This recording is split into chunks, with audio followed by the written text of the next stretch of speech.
ఈ కార్యక్రమానికి సభాధ్యక్షత వహిస్తూ నిర్వహిస్తున్న మిత్రుడు జర్నలిస్ట్ క్రాంతి గారు, నాతో పాటు అతిథులుగా వచ్చి ఇప్పటి వరకు నా ముందు మాట్లాడిన బాబ్జీ గారు, వెంకటేశ్వర్లు గారు, చింతల యాదగిరి గారు, గోనారెడ్డి గారు, భానుశ్రీ గారు, మహేందర్ గారు, ఇప్పటి వరకు మనందరినీ తన మాటలతో తన ఆత్మీయ పలుకులతో పులకరింపజేసిన ఈనాటి కథానాయకుడు మనందరి పెద్దన్న ఢిల్లీ యాదన్నకు పేరు పేరున వందనాలు తెలియజేస్తూ, వేదిక ముందు కూడా చాలామంది నాకు బాగా దగ్గరగా తెలిసిన మిత్రులు ఉన్నారు.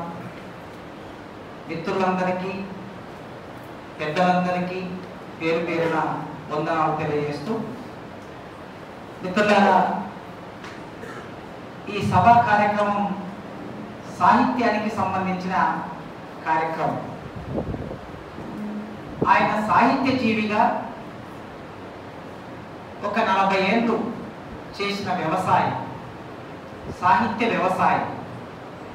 ఈ సాహిత్య వ్యవసాయానికి అప్పుడప్పుడు కొన్ని గుర్తింపులు కూడా అవసరం. ఈ గుర్తింపులు రాజ్యం ఇచ్చే గుర్తింపులు అయితే అవసరం ఉండకపోవచ్చు, కానీ కింది వర్గాల నుంచి ప్రజల నుంచి వచ్చిన వాళ్ళు కొందరు గుర్తించి ఆ గుర్తింపులు ఇవ్వటం వలన రాస్తున్న రచనకి, వాక్యానికి, రాసే వస్తువుకి కాస్త నమ్మకం ఏర్పడుతుంది. ఆ నమ్మకంలో భాగంగా ఢిల్లీ యాదన్న నాకు 25 సంవత్సరాలుగా తెలుసు అంటే నేరుగా తెలియదు. 1999 మే 25వ తారీఖు నాడు బెల్లి లలిత కిడ్నాప్ అయింది. మే 25న కిడ్నాప్ అయితే ఆ రోజే చంపేశారు. మే 25వ తారీఖున ఆమె శరీర శకలాలని బావులలో, కుంటలలో ఆ మాంసం ముద్దల్ని ఏరుకొని వచ్చి గాంధీ హాస్పిటల్లో వాటిని పోస్ట్ మార్టం చేయించారు. అప్పటికే నాకు కవిత్వం చదవటం అలవాటు. నేను ఆయన పుస్తకాలు మొత్తం తిరిగేస్తే ఆయన మొదటి కవిత 1996 నుంచి మొదలై 99లో ఏం రాశాడు అని చూశాను నేను ఆ సందర్భంలో. బహుశా అప్పుడు బెల్లి లలిత మీద రాసి ఉంటాడు, అయితే నాకు ట్రేస్ అవుట్ కాలేదు అందులో. అయితే కవిత్వం చదవడం అలవాటు కనుక బెల్లి యాదయ్య, బెల్లి లలిత నాకు బాగా తెలుసు. లలితక్క నేను కలిసి 1998లో తెలంగాణ జనసభ ఏర్పడిన తర్వాత ఆ జనసభకి అనుబంధంగా తెలంగాణ స్టూడెంట్ ఫ్రంట్ పెడితే దానికి నేను కన్వీనర్ను, తెలంగాణ కళా సమితి పెడితే ఆమె తెలంగాణ కళా సమితికి కో-కన్వీనర్. కనుక మేమిద్దరం, నేను ఉపన్యాసం ఇవ్వాలి, ఆమె పాట పాడాలి. అట్లా ఒక 2 సంవత్సరాలు తిరిగాం మేము కలిసి. ఆ తిరుగుతున్న సందర్భంలో ఆమె పాట ఇష్టం, ఆమె అమరత్వం అయిపోయినప్పుడు మేమందరం దుఃఖితులమయ్యాం. ఆ క్రమంలో కవిత్వం చదువుతూ ఉన్నా కనుక ఈ బెల్లి యాదన్నకి, బెల్లి లలితక్కకి ఏమైనా బంధుత్వం ఉన్నదా అని ఒక ప్రశ్న నాలో మొదలైన తర్వాత కొద్ది రోజులకే నేను పీజీ కంప్లీట్ చేసుకుని ఉస్మానియా యూనివర్సిటీలో సెంట్రల్ యూనివర్సిటీ వెళ్ళాను. రీసెర్చ్ కోసం సెంట్రల్ యూనివర్సిటీ వెళ్ళాను. సెంట్రల్ యూనివర్సిటీ వెళ్ళిన తర్వాత నేను ఎంపిక చేసుకున్న అంశం రీసెర్చ్లో ప్రపంచీకరణ వ్యతిరేక కవిత్వం. ఈ ప్రపంచీకరణ వ్యతిరేక కవిత్వం అనే టాపిక్ తీసుకొని వెళ్ళిన తర్వాత, ఇంతకుముందే గోనారెడ్డి గారు చెప్పారు కదా, విశ్వవిద్యాలయాలంటే అగ్రహారాలు. ఈనాటికి అగ్రహారాలే.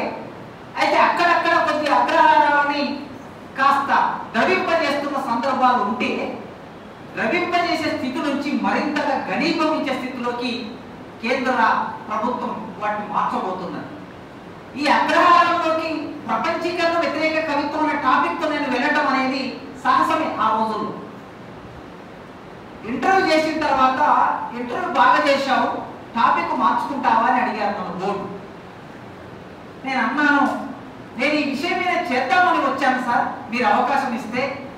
ఒకవేళ మీరు అవకాశం ఇవ్వలేకపోతే నేను చేయకపోవచ్చు సార్ అన్నాను. అంటే దాని అర్థం నేను టాపిక్ను మార్చుకోను అని. సరే, ఏదో విధంగా నాకు సీట్ ఇచ్చారు. నేను అక్కడ రీసెర్చ్ చేస్తున్నప్పుడు చాలా విస్తృతంగా ఆనాటి కవిత్వాన్ని చదివితే బెల్లి యాదన్న కవిత్వం ఒక 5-6 కవితల్ని నా రీసెర్చ్ వర్క్లో భాగంగా నేను చదివాను, కోట్ చేశాను, రాసుకున్నాను. 2021 సంగతి చెప్తాను. అప్పటికి నేను ఆయన నేరుగా కలవలేదు. 2024లో నేను జాబ్లో చేరా, రీసెర్చ్ అయిపోయిన తర్వాత. 2004 క్షమించాలి, 2004లో నేను జాబ్లో చేరా. 2004లో జాబ్లో చేరిన తర్వాత ఇక మేము టీచింగ్లో ఉన్నాం కనుక ఆయన ఇప్పటికే చెప్పాడు కదా, కమిటెడ్ టీచర్. నాకు కమిటెడ్ టీచర్ అంటే చాలా ఇష్టం. ఎందుకు ఇష్టం అంటే నాకు కమిటెడ్గా పాఠం చెప్పిన టీచర్లు ఉన్నారు కనుకనే నేను ఇంత దూరం వచ్చాను.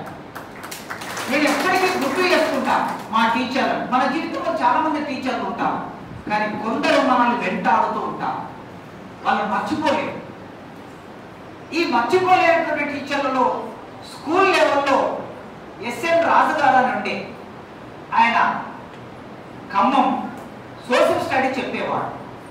వెంకటేశ్వర గారికి తెలుసు, ఆయన ఇబ్రహీంపట్నంలో పనిచేసి రిటైర్డ్ అయ్యారు. ఎస్ఎన్ రాజు గారు, నాసా రాజు అంటారు ఆయన. ఆ ఎస్ఎన్ రాజు గారు పాఠం చెప్తే క్లాస్ రూమ్లో సోషల్ స్టడీ చెప్పేవాడు. 9th క్లాస్లో మాకు వచ్చాడు. ఒక్క రోజు కూడా పుస్తకం చూసి పాఠం చెప్పలేదు, కానీ పుస్తకంలో ఉన్న ప్రతి విషయాన్ని ఆయన కంటతో చెప్పాడు. ఆయన చూసే టీచర్ అంటే ఇలా ఉండాలి, నేను భవిష్యత్తులో టీచర్ అయితే ఈయనలాగా టీచర్ కావాలని అనుకునేవాడు. ఆ తర్వాత ఇంటర్మీడియట్ పోయాను. అన్న ఇంతకుముందు చెప్పాడు కదా, గురుకులం. నేను చదువుకున్నది గురుకులం, సాంఘిక సంక్షేమ గురుకులం, ఎస్సీ గురుకులం.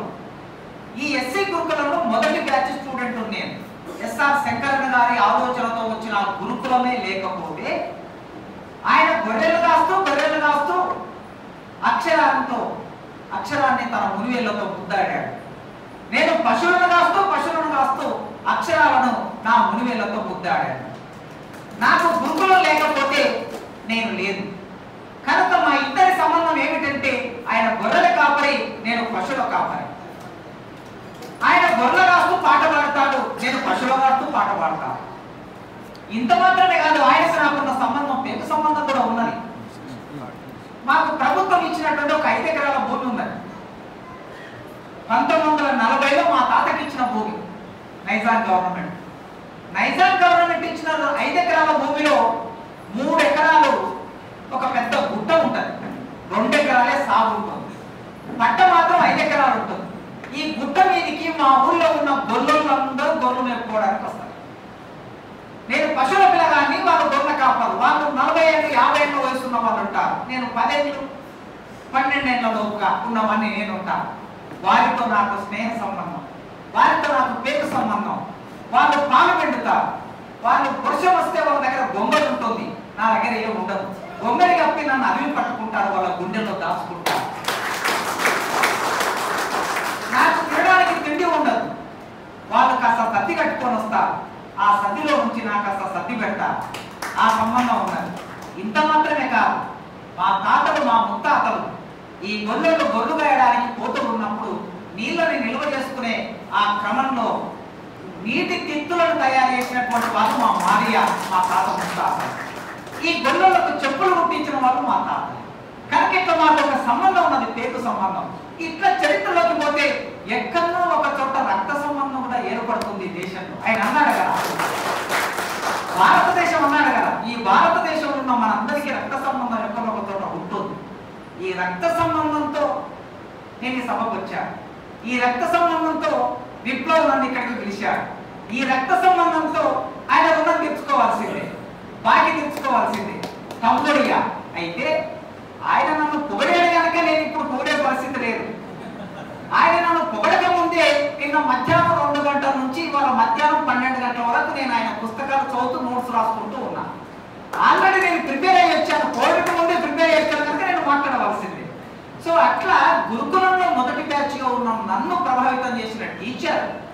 నాసర్ రాజు గారు. తర్వాత మళ్ళీ ఇంటర్మీడియట్ గురుకులం వచ్చింది, అందులో నేను ఫస్ట్ బ్యాచ్.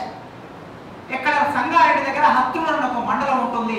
హత్తునూరు మండలంలో మిర్యాలగూడ దగ్గర ఉన్న లక్ష్మీనారాయణ గారు ఎకనామిక్స్ లెక్చరర్గా ఆయన జూనియర్ కాలేజ్ లెక్చరర్కి వచ్చాడు. ఆయన నన్ను ప్రభావితం చేసిన రెండో టీచర్. యూనివర్సిటీకి వచ్చేసరికి నిజాం కాలేజీలో నన్ను ప్రభావితం చేసిన మూడో టీచర్ గొప్ప ఫిలాసఫర్, ఆయన చనిపోయాడు, కృష్ణారెడ్డి గారు. జి రామరెడ్డి, మనం మీ అందరికీ తెలుసు, జి రామరెడ్డి దూర విద్యా కేంద్రం ఉంటుంది. జి రామరెడ్డి గారి తమ్ముని కొడుకు కృష్ణారెడ్డి. ఆ కృష్ణారెడ్డి గారి ప్రభావం యూనివర్సిటీలో నా మీద ఉన్నది. ఇట్లా ఒక ముగ్గురు టీచర్లు, కమిటెడ్ టీచర్. ఆ కమిటెడ్ టీచర్లతో విన్నవాణి గనక, చూసిన వాణి గనక, ఇట్లాంటి టీచర్లు ఎక్కడుంటారబ్బా అని వెతుకులాట నాకుంది. నేను కమిటెడ్ టీచర్ కావాలి ఖచ్చితంగా. నేను క్లాస్ రూమ్ బయటకు వస్తే రాజకీయాలు మాట్లాడతాను. క్లాస్ రూమ్ బయటకు వస్తే 2 తెలుగు రాష్ట్రాలు జరుగుతాయి. 2 తెలుగు రాష్ట్రాలే కదా, మహారాష్ట్ర, కర్ణాటక, తమిళనాడు. ఈ రాష్ట్రాలన్నీ తిరుగుతూ ఉంటాను. నా రాజకీయాన్ని ప్రచారం చేస్తా, మార్క్సిజాన్ని ప్రచారం చేస్తా, విప్లవాన్ని ప్రచారం చేస్తా. నేను రాజకీయాలు చెప్పుకోవడానికి నాకు ఎక్కడ శశమిషలు అక్కర్లేదు. నేను విప్లవాన్ని నమ్ముకుంటా, విప్లవాన్ని ప్రచారం చేస్తా. కానీ క్లాస్ రూమ్ లోకి పోతే నేను మనుచరిత్ర పాఠం చెప్తా, నేను మహాభారతం పాఠం చెప్తా, నేను నన్నయ్య గురించి చెప్తా, దూర్గడ్డి గురించి చెప్తా. అది నా కమిట్మెంట్. ఇట్లాంటి కమిటెడ్ టీచర్లు ఎక్కడున్నారో మా ముందు తరాలని వెతుకుతే ఆయన కనిపించాడు. ఎక్కడ కనిపించాడు? ఆయన విద్యార్థులు ఎంతో మంది మాకు వస్తూ ఉంటారు యూనివర్సిటీ. ఇంటర్మీడియట్లో చదువుకున్నవారు, డిగ్రీలో చదువుకున్నవారు మా దగ్గరకు వచ్చి ఎక్కడ చదువుకున్నారంటే మేము పలానా ఢిల్లీ యాదయ్య గారి దగ్గర చదువుకుని వచ్చాం సార్ అని చెప్తారు. ఓహో, కమిటెడ్ టీచర్లు ఉన్నారు ఈ సమాజంలో. అంతేకాకుండా ఒకసారి ఇంటర్మీడియట్ లెక్చరర్లకి ట్రైనింగ్ ప్రోగ్రామ్ ఒక నడుస్తుంది. ఆ ట్రైనింగ్ ప్రోగ్రామ్ లో రీసోర్స్ పర్సన్ గా నేను వెళ్ళాను, ఆయన రీసోర్స్ పర్సన్కి వచ్చాడు. ఆయన పాఠం ఎట్లా చెప్తాడో మొట్టమొదటిసారి నేను అక్కడ కూర్చొని విన్నాను. నేను ఆయన తర్వాత ముందు చెప్పాను పాఠం, తర్వాత ముందు చెప్పాను కనుక మొత్తమైన పాఠం ఏం వరకుందామని ఆయన పద్యం పాడతాడు. మీరు ఇప్పుడు విన్నారు కదా, పాటనే పాడాడు. పద్యం పాడటమైనా పాట పాడటమైనా ఏదైనా సరే ఒక విషయాన్ని విద్యార్థికి మెదడులోకి చొప్పించాలంటే కళాత్మకంగా చెప్పాలి. ఆ కళాత్మకంగా ఎలా చెప్పాలో, ఎలా పాఠాన్ని నిర్దేశించాలో చాలా వివరంగా ఆయన పుస్తకాలు రాసి నేను ఆ విషయాలను మీకు ముందు ఉంచుతాను. అట్లా కళాత్మకంగా పాఠాన్ని బోధించే శక్తి ఆయనలో ఉంది కనుక ఇక ఆ తర్వాత రెగ్యులర్గా ఒక 10 సంవత్సరాల నుంచి మేము చాలా రెగ్యులర్గా మాట్లాడుకుంటాం. ఆయన యూనివర్సిటీకి వస్తూ ఉన్నాడు, ఆయన రాసిన ప్రతిదీ వాట్సాప్లో పెడుతూ ఉంటారు, చదువుతూ ఉంటాం. ఈ సంబంధం ఇట్లా ఒక 25 సంవత్సరాలుగా ఉంది. ఆ సంబంధంలో భాగంగా ఇవాళ నేను ఇక్కడికి వచ్చాను. ఆయన ఇప్పుడు చెప్తున్నాడు, ఆయన మార్క్సిస్ట్ అని చెప్తున్నాడు. ఈ మార్క్సిజం మా ఇద్దరి మధ్య ఉన్న రాజకీయ సంబంధాన్ని కలిగింది. ఈ మార్క్సిజం ప్రపంచాన్ని మార్చాలని కోరుకుంటుంది. ఈ మార్క్సిజం ప్రపంచంలో ఉన్న మనుషులందరూ సమానంగా ఉండాలని అనుకుంటుంది. ఎప్పుడో 200 సంవత్సరాల కిందట ఈ దేశంలో ఈ ప్రపంచం మారాలని కోరుకున్న మనిషి, సమానత్వం రావాలని కోరుకున్న మనిషి తన మెదడును ఈ ప్రపంచానికి అంకితం చేశాడు. తన ఆలోచనని ప్రపంచానికి అంకితం చేశాడు. ఆ అంకితం చేసి సమసమాజ నిర్మాణం అవుతుందని కలగన్నాడు. ఆ కళ నిజమైంది. ఆ నిజమైన కళని మరింత ముందుకు తీసుకెళ్లడం కోసం టీచర్స్గా, సామాజిక కార్యకర్తలుగా, పౌరులుగా, పౌర సమాజంగా మన బాధ్యత ఉంటుంది. ఆ బాధ్యతలో భాగంగా ఆయన కమిటెడ్ టీచర్, కమిటెడ్ రచయిత. కమిటెడ్ టీచర్ అయిన వాళ్ళు కమిటెడ్ రచయితలు అవుతారు. ఈ కమిటెడ్ రచయితలు అంటే ఏమిటి, ఎట్లా ఉంటారు అంటే సమాజం గురించి రాస్తారు. ప్రియురాల గురించి రాయొచ్చు, అదేం తప్పేం కాదు. ప్రియురాలి మురివేళ్ల గురించి రాయొచ్చు, ప్రియురాలి పెదవుల గురించి రాయొచ్చు, ప్రియురాలి నడక గురించి రాయవచ్చు, తల్లి గురించి రాయవచ్చు, సోదరుల గురించి రాయవచ్చు, ప్రపంచంలో ఎవరి గురించి అయినా రాయవచ్చు. ఎవరి గురించి రాసినా సరే అందులో సామాజిక వస్తువు ఉంటారు. ఆ సామాజిక వస్తువు ఉన్నప్పుడే అది గొప్ప కవిత్వం అవుతుంది. శివసాగర్ రాశాడు కదా, గోధుమలి వేళ గోరెంటాకుతో ఎరుపెక్కిన నీ ముడివేళ్లను నా పెదాలతో ముద్దాడుతా. గోధుమలి వేళ గోరెంటాకుతో ఎరుపెక్కిన నీ మునివేళ్లను నా పెదాలతో ముద్దాడుతా అన్నాడు. ఇక్కడ ముద్దాడుతా అంటే ఇది ప్రేమగా. గోధుమలి ఎరుపు ఉంటుంది, గోరెంటాకు ఎరుపు ఉంటుంది, పెదాలు ఎరుపు ఉంటాయి. ఎరుపు అనే సంకేతం తీసుకుని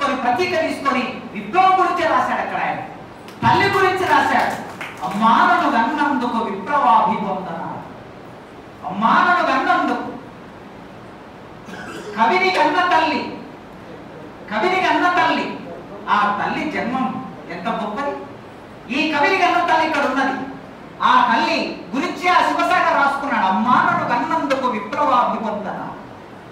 ఆ తల్లి ఎక్కడ కన్నాను? పొలాలలో పరిగ గింజ ఏరుకునే వేళాందు పక్షుల రాగాల నడమ గరికె పూల పాన్పు పైన అమ్మా నన్ను కన్నందుకు విప్లవాభివందన.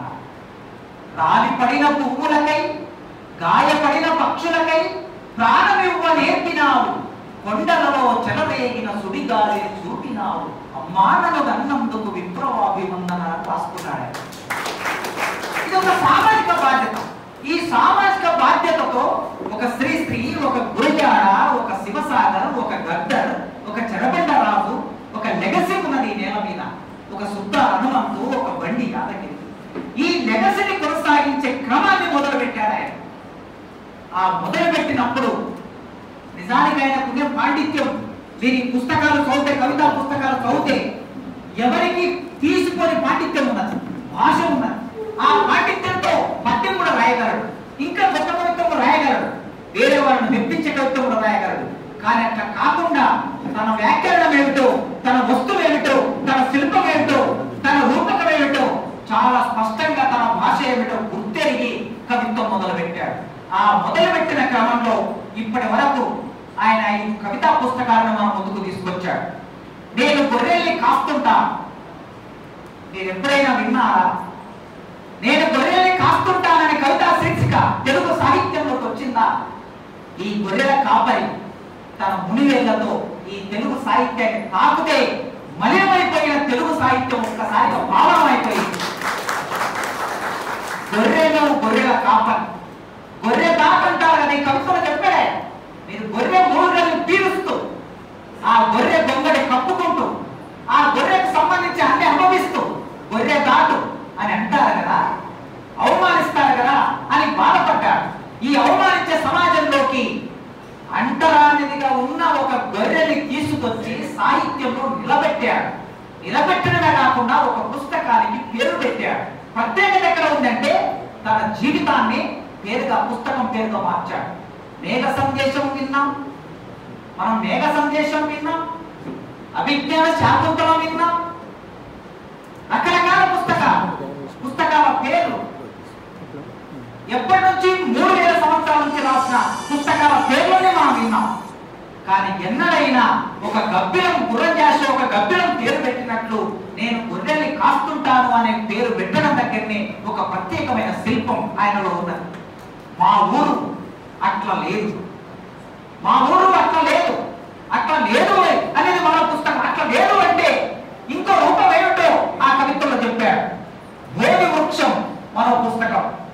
తర్జుమా తన తండ్రి జీవితం, తన తండ్రి జీవితాన్ని, తండ్రి చనిపోతే తండ్రి జీవితాన్ని కవిత్వంలోకి తీసుకొచ్చారు. చాలా మంది పెరిరాలు చనిపోతే రాశారు, తండ్రులు చనిపోతే రాశారు, భార్యలు చనిపోతే రాశారు, ఈ దుఃఖ కావ్యాలను రాశారు. కానీ దుఃఖ కావ్యాలు రాసిన వాళ్ళందరూ పై కులం వాళ్ళే, కింది కులాల వాళ్ళు ఎన్నడీ దుఃఖ కావ్యాలని తమ తండ్రుల గురించి, తమ తండ్రుల గురించి రాయలేదు.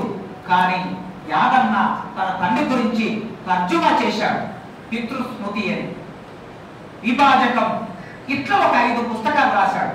ఈ 5 కవితా పుస్తకాలే కాకుండా ఆయన ఏ రంగంలో పనిచేస్తున్నాడో ఆ రంగం పట్ల తనకున్న నిబద్ధతని ఈ సమాజం ముందు ఉంచడానికి, తను ఏం మాట్లాడదలుచుకున్నాడో, ఏం సంభాషించదలుచుకున్నాడో, ఏ వాదన చేయదలుచుకున్నాడో ఒక 2 పుస్తకాలని, పిల్లలకేం కావాలి, విద్య మీద రాసిన పుస్తకం. ఇవాళ పిల్లలు ఏం కోరుకుంటున్నారు, వాళ్ళకి ఏం కావాలి, ఎట్లా బోధించాలి, అది ఒక పుస్తకం. రెండవది చదువు కళ, చదువుల కళ అనేది 2వ పుస్తకం. 3వ పుస్తకం రెక్కల మనిషి అని ఒక మనిషి జీవితాన్ని రాశాడు, ఒక డ్రైవర్ జీవితాన్ని. ఈ డ్రైవర్ సాధారణమైన డ్రైవర్. జీవిత చరిత్రలో గాంధీ చరిత్రలు వచ్చాయి, సర్దార్ పటేల్ చరిత్రలు వచ్చాయి, ఇందిరాగాంధీ చరిత్ర వచ్చింది, రాజీవ్ గాంధీ చరిత్ర వచ్చింది, నెహ్రూ చరిత్ర వచ్చింది. కానీ ఒక డ్రైవర్ చరిత్ర ఎప్పుడైనా వచ్చిందా తెలుగు సాహిత్యంలో? రాలే. బాలగోపాల్ గారు ఎప్పుడు అంటుండేవా, సార్ మీరు పలానా విషయం గురించి మాట్లాడవచ్చు కదా అంటే, ఆ విషయం గురించి చాలా మంది మాట్లాడుతున్నారు కదండి, మనం మాట్లాడకపోతే నష్టం లేదు. కానీ ఏ విషయం గురించి ఎవ్వరు మాట్లాడకుండా ఉంటారో ఆ విషయం గురించి మనం మాట్లాడాలని బాలగోపాల్ గారు అంటూ ఉండేవారు. ఏ విషయం గురించి ఎవరైతే రాయరో ఆ విషయం గురించి దగ్గరనే ఆ ప్రత్యేకతను పాటిస్తాడు కనుక ఈ రెక్కల మనిషి ఒక డ్రైవర్, ఆ డ్రైవర్ భార్య ఆమె ఎట్లా చెబితే ఆ చెప్పిన దాన్ని ఆధారం చేసుకొని ప్రపంచంలో ఎంతో చెప్పిన విషయాలని వాటికి ఉటంకింపులు చేస్తూ ఆ జీవితాన్ని మన ముందు ప్రత్యక్షం చేశాడు. ఇట్లా ఆయన రాసిన రచనలు, ఇంకా సాహిత్యం మీద చాలా వ్యాసాలు రాశాడు. ఆ పుస్తకం బయటికి రావాల్సి ఉంది. ఈ రచనలన్నీ సామాజిక బాధ్యతగా చేశాడు. ఈ సామాజిక బాధ్యతలో నుంచి ఆయన కవిగా, కవులందరూ ఏం రాస్తారు? మొట్టమొదటి రాసినప్పుడు కవిత్వం గురించి రాస్తారు. కవిత్వం అనేది సున్నితమైనది, కవిత్వం అనేది భావుకతతో కూడుకున్నది, కవిత్వం అనేది మల్లెపూ లాంటిది, సీతాకొక చిలుక రెక్కల లాంటిది. ఈ కవిత్వం గురించి అందరూ రాశారు. నన్నయ్య రాశాడు, అలసాని పెద్దను రాశాడు, శ్రీశ్రీ రాశాడు, కవిత ఓ కవిత నవపేచలు అని చాలా పెద్ద కవిత రాశాడు ఆయన. నే విన్నవి కన్నవి విన్నవించకపోతే, నే విన్నవి కన్నవి విన్నవించకపోతే శ్మశానాల వంటి నిఘంటువులను దాటి వ్యాకరణపు సంఖ్యలను తెంచుకొని వెలువడినై ఒడివడిగా వెలువడినై నా ఎదనడిగినై. ఆ అక్షరాలు నా ఎదనడిగినై. ఏమని అడిగినాయి? ఏం రాయనున్నాయి? మనిషి కాలు కింద పడి విరిగిన చీమ కాలు శబ్దాన్ని విన్నానమ్మా విన్నా. కవి ఏం వింటాడు? మనిషి కాలు కింద పడి విరిగిన చీమ కాలు శబ్దాన్ని విన్నానమ్మా నే విన్నా. కాలువ నీళ్ళలో పడి కదలగలేని తాగుబోతు వెక్ట వెక్ట ఆలాపన ప్రేరాపన నే విన్నా. సమ్మె కట్టిన కూలీల భార్యల బిడ్డల ఆత్మనాదం నే విన్నా. నే విన్నవి కన్నవి విన్నవించకపోతే నీవెక్కడున్నావు? శ్మశానాల వంటి నిఘంటువులో ఉన్నావని రాశాడు శ్రీశ్రీ. కవి వింటాడు, ఆ కవిత్వంలో తీసుకొస్తాడు. ఈ కవి విన్నాడు, యాదన్న అనే కవి విన్నాడు. ఈ కవిత్వం అంటే ఏమిటి?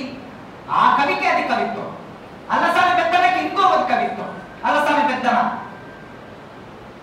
ప్రియురాలు, ఇష్టమైన ప్రియురాలు అన్నం భోజనం పెడితే ఆ భోజనం మంచిగా తిని ఆ తర్వాత అదే ఇష్టమైన ప్రియురాలు కమలపాకు తీసుకొచ్చి ఇస్తే ఆ కమలపాకు నోట్లో పెట్టుకొని ఒక ఉయ్యాల ఉంటే ఆ ఉయ్యాల మీద కూర్చొని ఇద్దరు చెలికత్తెలు వచ్చి ఉయ్యాలను ఊపుతూ ఉంటే అప్పుడు నా ముందు కవిత్వం వినే పాఠకులు ఉంటే అప్పుడు నేను కవిత్వం రాస్తాను అని రాసుకున్నాడు అలసాని పెద్ద. ఇన్ని అవకాశాలు, ఇన్ని సౌకర్యాలు ఉంటేనే కవిత్వం రాయవచ్చా? కాదు. కవిత్వం అంటే ఏమిటి? యాదన్న ఏం చెప్తున్నాడు? కవిత్వం అంటే చూపు మందగించిన చోట కవిత్వం ఒక కొత్త కన్ను. చూపు మందగించిన చోట కవిత్వం ఒక కొత్త కన్ను. ఇవాళ దేశానికి చూపు మందగించి, ఈ దేశ నాయకత్వానికి చూపు మందగించినప్పుడు యాదమ్మ మెల్లగా తన అక్షరాలకి పుటం పెడతాడు. తన అక్షరాలకి పుటం పెట్టి మన ముందుకు తీసుకొస్తాడు. అది వాచ్యంగా తీసుకొస్తాడు, అది వ్యంజనం చేస్తాడు, ఒక్కొక్కసారి భిన్నమైన పద్ధతిలో చేస్తాడు. అందుకే చూపు మందగించిన చోట కవిత్వం ఒక కొత్త కన్ను. శ్వాస స్తంభించిన తావులో కవిత్వం ఒక కొత్త ముక్కు. శ్వాస స్తంభించిన తావులో కవిత్వం ఒక కొత్త ముక్కు. వినికిడి ఇబ్బంది ఏర్పడిన సమయాన కవిత్వం ఒక కొత్త చెవి.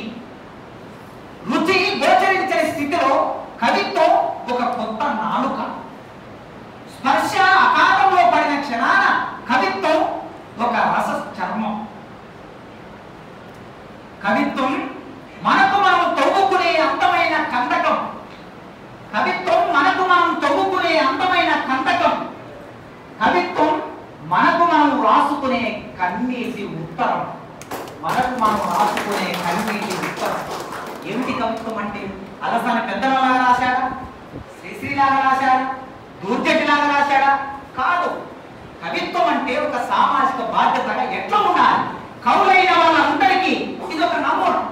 ఎవరైతే కవిత్వం రాస్తారో దీన్ని ఒక నమూనాగా తీసుకొని రాసే ఒక ఎజెండాని, ఒక జెండాని, ఒక ప్రణాళికని యాదన్న నిర్దేశిస్తూ ఉన్నాడు. నేను గొర్రెల కాపాలి, నేను గొర్రెల్ని కాస్తుంటా. మంద నా గురుకులం, తాత తండ్రులు నా ఉపాధ్యాయులు, కొండ కోన నా తరగతి గది, తడి దుక్కి నా ముద్దు పలక, దుట్టుకొన నా శుద్ధ ముక్క, అనుదినం ఒక అధ్యాయం, బోడు నా ఆట స్థలం. ఈ గొర్రెలు కాస్త ఈయనకి తరగతి గది ఎక్కడ ఉంటుంది? మన పెద్దవాళ్ళు చెప్తుంటే విన్నాం కదా మనం. ఆ రోజు పలకలు ఉండేవి కాదు, ఆ రోజు పలకలు ఇచ్చేవాళ్ళు కాదు. ఇసుకలోకి తీసుకెళ్లి ఇసుకలో అక్షరాలు నేర్పిస్తూ ఉండేవారు. ఆ దృశ్యాన్ని మన కళ్ళ ముందుకు తీసుకొచ్చాడు. నది గురించి రాశాడు ఒక సందర్భంలో. నది ఇవాళ నదుల గురించి, నదుల్ని కాపాడుకోవడం గురించి, పేద ప్రజల కన్నీళ్ళని పారిస్తున్న ఒక దృశ్యాన్ని మనం రోజు టీవీలలో చూస్తూ ఉన్నాం. నదిని రక్షించవలసిందే, చెరువుని రక్షించవలసిందే. కానీ ఒక నదిని, ఒక చెరువును రక్షించడం కోసం కొద్ది మంది కన్నీళ్లు చెరువుగా మారే పరిస్థితి ఏ పాలకుడు తీసుకురావద్దు కదా. కనుక ఆ నది గురించి ఆరాటపడుతున్నాడు. ఇప్పుడు మంచం పట్టిన అమ్మ గురించి చెప్పుకున్నంత దిగులుగా అమ్మని తెచ్చుకున్నాడు ప్రతీకగా. నది అంటే ఎట్లాంటిది? ఒక అమ్మ లాంటిది. మంచం పట్టిన అమ్మ గురించి చెప్పుకున్నంత దిగులుగా అనాథ నదిని అక్షరీకరించుకోవాలి. మాటలు కోల్పోయిన అమ్మలాగే నదులకు దూరమై ఘనీభవించిన జల దృశ్యాన్ని కన్నీళ్లతో కలిపి సామూహికంగా ముచ్చటించుకోవాలి. అనాథ నదిని తలవట్లేదంటే కొన ఊపిరితో బతుకుతున్న అమ్మను పట్టించుకోనట్లే. ఒక అనాథైన నది, ఒక తల్లి, వీళ్ళిద్దరిని ఒకే దగ్గరికి తీసుకొచ్చి ఒక సందర్భాన్ని సృష్టించారంటే అది కవికున్న ప్రాపంచిక దృక్పథం.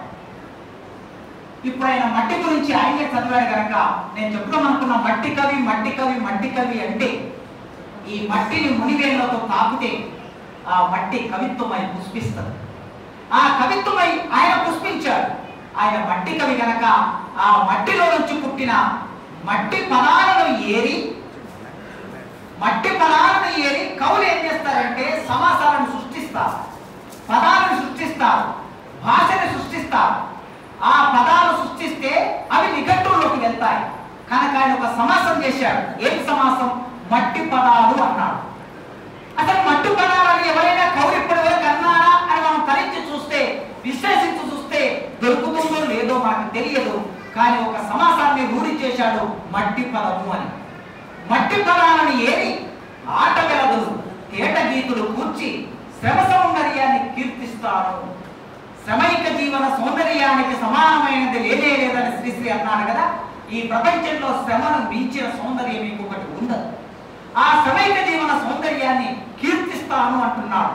మట్టి కడవలో మీగడ పాలు తాగించి దహర్తి తీరుస్తాడు. మట్టి కుండలో నీళ్లు, మట్టి కుండలో పాలు, మట్టి కుండలో పెరుగు ఇవ్వాల. అది పెద్ద పెద్ద హోటల్కి అది ఒక నాజూకైన పని. కానీ జీవితం కదా మాకు.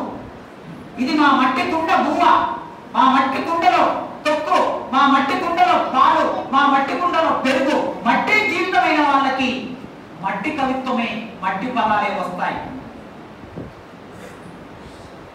ఒక్క చూపే ఇది చూడండి, అది ఏ ఉద్దేశంతో రాశాడో మీరు ఆలోచించండి. ఒక్క చూపే ప్రపంచం కాదు. ఇవాళ ప్రపంచం అంతా ఒకే చూపు.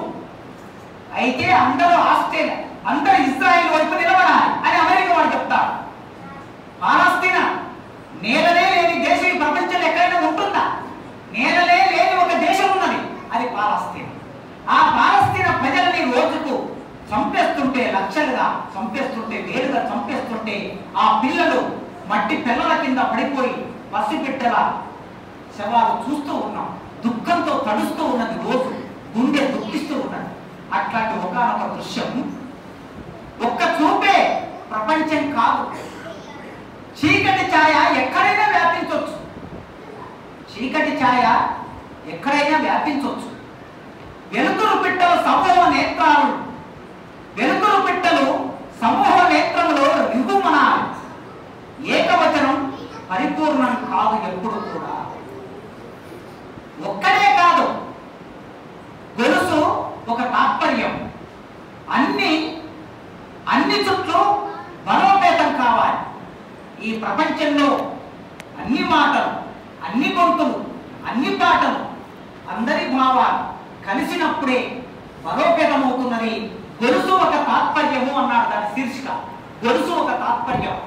నేను ఇప్పటి వరకు నా పరిమిత జ్ఞానంలో కవిత్వం చదువుకున్నాను నేను కూడా, కానీ గొలుసు ఒక తాత్పర్యం అనే కవితకి శీర్షిక పెట్టిన కవిని అయితే నేను ఇప్పటి వరకు చూడలేదండి. అట్లాంటి ప్రత్యేకమైన శీర్షికలు పెట్టి ఈ ప్రపంచాన్ని ఒకటి కావాలంటున్నాడు, బహుళ ప్రపంచాన్ని కలగంటున్నాడు. ఇదో నేను ఎంఫిల్లో నేను రీసెర్చ్లో రాసుకున్న కవిత ఇది. ఏం కవిత?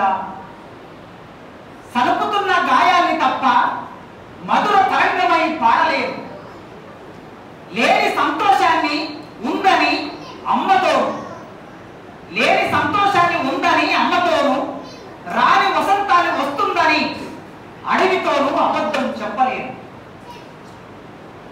వీలుంటే తెల్ల పిల్లలను దత్తత తీసుకుందాం, లేదంటే సిగ్గుమాలి బహుళ జాతి వీర్యాన్ని కొనుక్కొని సీమంతం చేసుకుందాం.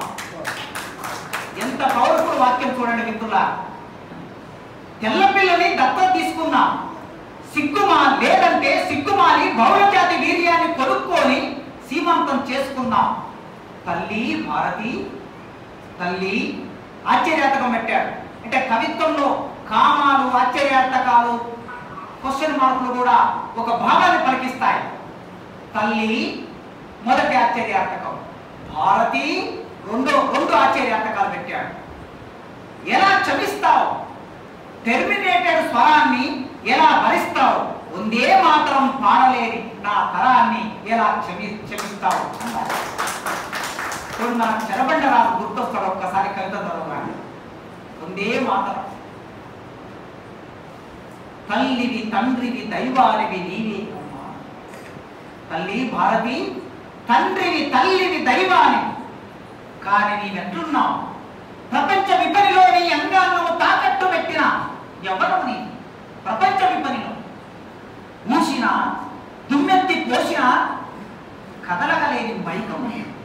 తల్లి సస్యశ్యామల సీమమేవు, కానీ నీ బిడ్డలు ఎగబడుతుంటే పాలింపని దరిద్ర దేవతమ్మ వందే మాత్రం రాశాడు చెరబడ్డరా. సరిగ్గా ఈ భారతదేశం టెర్మినేటెడ్ విత్తనాలు వచ్చాయి మనకు ఒక కాలం. మాన్సెంటో కంపెనీ పత్తి విత్తనాలు వచ్చాయి. ఈ మాన్సెంటో కంపెనీ పత్తి విత్తనాలు వచ్చిన తర్వాత ఈ తెలుగు నేలంతా పత్తి విత్తనాల వైపు పరిగెత్తి రైతులందరూ వేప చెట్టుకు వేలాడిన, పగిలిన వరిమడిలో వేప చెట్టుకు వేలాడిన రైతు శవాలని మనం అందరం చూశాం.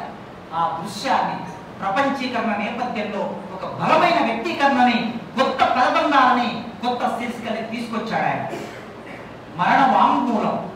ఈ రైతు చనిపోతే నాది ఆత్మహత్య కాదు, ముమ్మాటికి హత్యే, ఇట్లా ప్రకటించగలిగిన ధైర్యం కావాలి కవికి.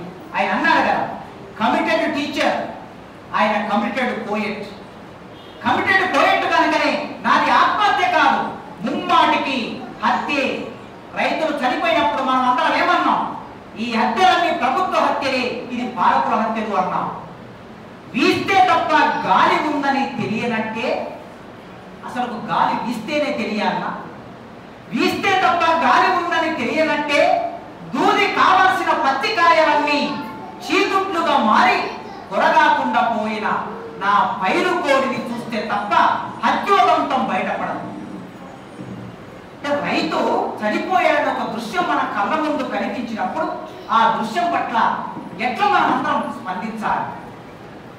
మనందరికీ తెలుసు, పాదాల నుంచి ఒకడు తల నుంచి పుట్టాడట, ఒకడు చేతుల నుంచి పుట్టాడట, ఒకడు తొడల నుంచి పుట్టాడట, ఒకడు పాదాల నుంచి పుట్టాడట. మా మాస్టర్జీ అయితే చెప్పాడు, ఎవరెట్లా పుట్టాడో మాకు తెలియదు, మేము మాత్రం తల్లి గర్భం నుంచే పుట్టామరా నాయన, మీరు మాత్రం తొడల నుంచి, చేతుల నుంచి, తల నుంచి పుట్టారు, మేము పుట్టింది తల్లి గర్భం నుంచి పుట్టామని చెప్పారు. అందుకే ఇక్కడ ఈ కవి యాదమ్మ, ఈ కవి ఆ భావాన్ని చూడండి. పాదాలు చాలా గొప్పవి, ఒరే నాయన పాదాలు చాలా గొప్పవి. పాదాల నుంచి పుట్టినందుకు చరిత్రహీనుని కాదు, నేను చరిత్రకారుణ్ణి అని చెప్పగలుగుతున్నాను. ఎందుకంటే ఈ ప్రపంచానికి, ఈ దేశానికి నాగరికత నేర్పిన వాడు ఆ సామాజిక వర్గంలో పుట్టాడు. ఈ ప్రపంచానికి గొర్రె బొచ్చు తీసి ఆ గొర్రె బొచ్చు నుంచి చలి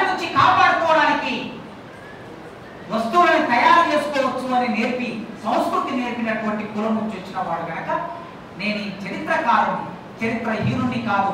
ఒకవేళ ఆ పాదం వచ్చే పుట్టి ఉంటే, ఆ పాదమే నీకు తక్కువ అనుకుంటే శరీర భాగంలో ఉన్న ఒక్కొక్క అవయవాన్ని తీసుకొని వచ్చి చెప్పి చిట్ట చివరికి పాదం ఈ మొత్తం శరీరాన్ని ఎట్లా కాపాడుతుందో ఆ పోయంలో అద్భుతంగా చెప్పాడు. నాయకుడు కావాలండి, ఈ దేశానికి నాయకుడు కావాలి, ఈ తెలంగాణకు ఒక నాయకుడు కావాలి. ఆయన రాశాడు. తెలంగాణ యువర్ ఆనర్ కోర్టులు నిలబడి వాదిస్తున్నాడు, ప్రజా కోర్టులు నిలబడి ఒక కవి. కవి అంటే ఎవరండి? ఎన్నుకోబడని ప్రజాప్రతినిధి కవి అంటే. మనల్ని ఎవ్వరు అయ్యా మా వైపు మాట్లాడేది ప్రజలు ఎవరైనా మనల్ని అడుగుతారా? ఎవ్వరు అడగరు. కానీ సహజంగానే కవికి ఆ దృక్పథం వస్తుంది. అందుకే ప్రజా కోర్టులో నిలబడి అడుగుతున్నాడు యాదన్న, యువర్ ఆనర్ అమరుల త్యాగం ఫలించింది, మాకు రాష్ట్రం సిద్ధించింది, దీనికి ఒక నాయకుడు ఉండాలి, దీనికి ఒక నాయకుడు ఉండాలి. ప్రజాస్వామ్యం అతని తాయెత్తు కావాలి, ప్రజాస్వామ్యం అతని తాయెత్తు కావాలి అంటే నాయకుడు ఉండాలి. ఆ నాయకుడు ఎక్కడ నాయకుడు? ప్రజాస్వామ్యం ఉన్న నాయకుడు కావాలి. ప్రజాస్వామ్యం తెలంగాణ కోల్పోయినప్పుడు, మాటనే కోల్పోయినప్పుడు ఆ మాట కోసం ఈ కవి రాశాడు. పురిటి పద్యం. మృత్యువు ఎంత విస్తృతమైన వస్తువులు ఎంపిక చేసుకున్నారంటే ఆయన కవిత్వాన్ని మొత్తం ఒక 500 పేజీల్లో చూడొచ్చు మనం. ఈ 500 పేజీల్లో ఒక కవి మనకు వ్యక్తం అవుతాడు. ఆయన పట్టుకొని వస్తువు లేదు, ఆయన ముట్టుకొని వస్తువు లేదు, ఆయన రాయని వస్తువు లేదు. కవి విస్తృతి ఇక్కడ వ్యక్తం అవుతుంది, తెలుస్తుంది కవి విస్తృతి. కొద్దిమంది కొన్ని విషయాల మీద మాత్రమే రాస్తారు, మిగతా విషయాలతోకి వెళ్ళరు. అప్పుడు ఏమవుతుందంటే కవి మామూలుగా ఒక బావిలో నీరు నిలువబడి ఉంటుంది కదా, అట్లా నిలువబడి ఉన్నట్టు, కాలువలో నీరు పారుతున్నట్లుగా, చెరువులో దుంకి పారుతున్నట్లుగా కవిత్వం అంత సహజంగా ఉండాలంటే, అంత స్వచ్ఛంగా ఉండాలంటే భిన్నమైన వస్తువుల మీద రాయాలి. మృత్యువు రాను రాను అమ్మ కడుపులోనే నిలదీస్తుంది. ఆయన ఒక కవి రాశాడు, సాగు ద్వారాల వద్ద నిలబడి, డోర్ దగ్గర సాగు నిలబడిందట, మరణం డోర్ దగ్గర నిలబడి రా రమ్మని ఆహ్వానిస్తుంటే ఒకసారి ఊహించండి, నిజంగా మన కళలో చావు వచ్చి మన రమ్మంటూ ఉంటే ఒక్కసారి దిగ్గులు లేచి మంచం మీద కూర్చుంటాం, ఏమి డబ్బా అనుకుంటాం. సాగు ద్వారాల వద్ద నిలబడి రా రమ్మని ఆహ్వానిస్తుంటే ఆ సాగును విసరి గోడకు దిగ్గొట్టిన వాడెవడు వాడే వీరుడు అని రాశాడు ఒక కవి. ఇప్పుడు మృత్యువు ఎక్కడుందంటే డోర్ దగ్గర లేదు, మృత్యువు అమ్మ కడుపులో ఉంది అని రాశాడు. అసలుకి ఈ ఊహ కవికి ఎట్లా సాధ్యమైందండి? ఈ ఆనందకి ఊహ ఎట్లా సాధ్యమైంది? ఈ భావన ఎట్లా సాధ్యమైంది? మృత్యువు రాను రాను అమ్మ కడుపులోనే నిలదీస్తుంది. పుట్టుకే చావుగా జారిన పక్క మీద పురిటి నొప్పులు అప్పుడప్పుడు నెత్తుటి పద్యాలు అవుతాయి. పురిటి నొప్పులు అప్పుడప్పుడు నెత్తుటి పద్యాలు అవుతాయి. బిడ్డల్ని, కడుపులో ఉన్న బిడ్డల్ని, ఆడబిడ్డని, ఆ బిడ్డని కడుపులో చంపడం ఒకటైతే అక్కడ ఒక మృత్యువు. ఆ బిడ్డ పుట్టిన తర్వాత ఇంటికి తీసుకెళ్లకుండా ఆ బిడ్డని చెత్త కుండిలో పడేసిపోతే అదొక మృత్యువు. ఈ మృత్యువు పద్యం అవుతున్నది, అది నెత్తుటి పద్యం అవుతుంది. బహుశా నెత్తుటి పద్యం ఎవరన్నా రాశారో లేదో నాకు తెలియదండి, పెద్దవాళ్ళు చదివాళ్ళు చెప్పాలి. ఇక్కడ ఒక సమాసాన్ని రూపొందించాడు. ఇక్కడి పిడికలు మట్టిని ఇంకొక సందర్భంలో రాస్తూ, ఇక్కడి పిడికల మట్టిని పిండి చూడు, కడివెడు రక్తమో కన్నీళ్ళలో కారుతుంటాయి, కడివెడు రక్తమో కన్నీళ్ళలో రాలుతుంటాయి. ఈ ఊహ చూడు. భూస్థలం అంతా వెతికిన దొరకదు. శ్రీశ్రీ ఏం రాశాడు? రణరంగం కాని చోటు భూస్థలం అంతా వెతికిన దొరకదు, కాకుంటే కన్నీళ్లతో లేకపోతే నెత్తురుతో తడిసను చరిత్ర అని రాశాడు. ఇక్కడ ఆయన భావనది, కానీ ఈయన భావన పిడికడు మట్టిని పిండి చూడు, కడిగడు రక్తము కన్నీళ్ళు కారుతుంటాయి ఈ నేల మీద. మున్సిపాలిటీ కార్మికుల గురించి ఎవరైనా రాశారండి? రోడ్డు ఊడుస్తూ ఉంటారు, అర్ధరాత్రి రోడ్డు ఊడుస్తూ ఉంటారు, ఏ వాహనం వచ్చి వాళ్ళని ఢీకొంటుంది. వేగంగా తాగి తందనలాడి ధనవంతుల బిడ్డలు ఆడి కార్లలో, వ్యాక్యులర్ కార్లలో, రకరకాల కార్లలో, బెంజి కార్లలో వచ్చి వాళ్ళను గుద్దేసి వెళ్ళిపోతారు. వాళ్ళ చావుకు కారణం తెలియదు, వాళ్ళ జీవితానికి భద్రత ఉండదు. అట్లాంటి మున్సిపాలిటీ కార్మికులు రోడ్లను ఊడ్చేవారు. రోడ్ల మీద కన్నార్పకుండా కాంతిని కురుస్తున్న ఎలక్ట్రిక్ స్తంభాలకి తోబుట్టువులై వాళ్ళు చీకటిని ఊడ్చేస్తుంటారు. ఇది ఆ కవితకి ఒక మనం అంటాం కదా, టేకప్ తీసుకున్నది అంటాం కదా. ఎక్కడ టేకప్ తీసుకున్నదంటే వాళ్ళు చీకటిని ఊడ్చేస్తుంటారు. అర్ధరాత్రి చీకటిని ఊడ్చేయటం ఏంటండి? చెత్తను ఊడ్చేస్తారు. ఆయన ఢిల్లీలో ఒక ఆయన చీపురు పట్టుకొని చెత్తను ఊడ్చేసుకుంటూ అధికారంలోకి వచ్చేసాడు. చెత్తను ఊడ్చేయడం ఉన్నది మన సాహిత్యంలో. చీకటి ఊడ్చేయటం అనే ఒక భావాన్ని ఈయన కవిత్వంలో మనం చూస్తాం. ఇట్లా తండ్రి గురించి తన తండ్రి తర్జుమా చేశాడు, తండ్రి జీవితాన్ని. నేను ఆ పుస్తకం తీయగానే ఒక వాక్యం వెంటనే తట్టింది. వాక్యం అస్త్రవాత్మకం కావ్యం అన్నాడు. వాక్యం రసాత్మకం కావ్యం అని నేను చదువుకున్నాను, ఆయన కూడా చదువుకున్నాను. మనం